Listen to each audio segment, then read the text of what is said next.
এই শোনো, বর্তমান এবারের কিন্তু বৃষ্টিপাত খুব বেশি। অনেকের জমি সব ডুবে তলায় গেছে, অনেকের ধান নষ্ট হয়ে যাচ্ছে। তো যাই হোক, এই আমি তোমাদেরকে যে কারণে ডাকছিলাম, কোনো রকম যাতে জমি জমা নিয়ে কোনো গ্যাঞ্জাম ফেসাদ অন্তত এই জমিদার বাড়ি আমার দরবারে না আসে, ঠিক আছে? তো তোমরা সবাই জমিদার সাহেব তাহলে ঠিক আছে, আমরা চলে গেলাম। আসসালামু আলাইকুম। ঠিক আছে, সবাই ভালো থেকো। হ্যাঁ, আর দেখে শুনে চলো, আর চতুর্দিক খেয়াল রাখো। কোনো সমস্যা হলে আগে আমাকে জানাবে। আচ্ছা, ভালো থেকো।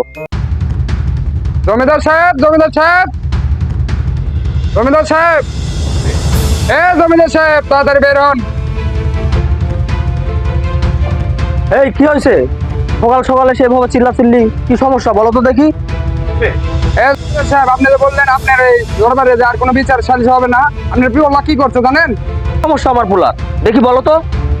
আপনার বলে আমার কাছে ডাব চুরি করছে, কি বিচার করবেন করেন।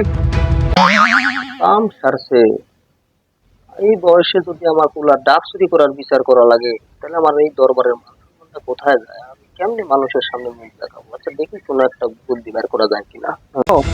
তোমার কাছে যে ডাবটা চুরি করছে, এই ডাবটা কচি ছিল নাকি ঝুনা ছিল? আমার একটু বলো তো।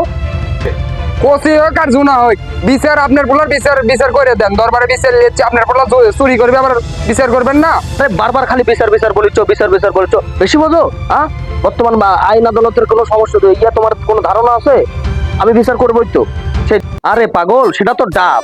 ডাব খালে কখনো মনে করো যে পাপ নাই, আর যদি মনে করো ঝুনা খায় থাকে সেক্ষেত্রে তো কোনো গুনাই নাই। এটা আবার কোনো বিচার হলো? তুমি আগে বিচার নিয়ে আসার সময় রিসার্চ করে দেখবে না যে বিচারটা আসলে কেমন হতে পারে? আমার মান সম্মানটা কোথায় গেল? এখন তো উল্টা তোমাদের বিচার করলে হয়। বোকা ছেলেরা, যাও বেরো, এই যা বাসা ঢুক, বোকা ছেলে। হাত ছাড় আমার, তোরা কারার দোস্ত। তোকে কইছি না এই দরবারে আমার কোনো বিচার টিচার হইব না, যা ফোট।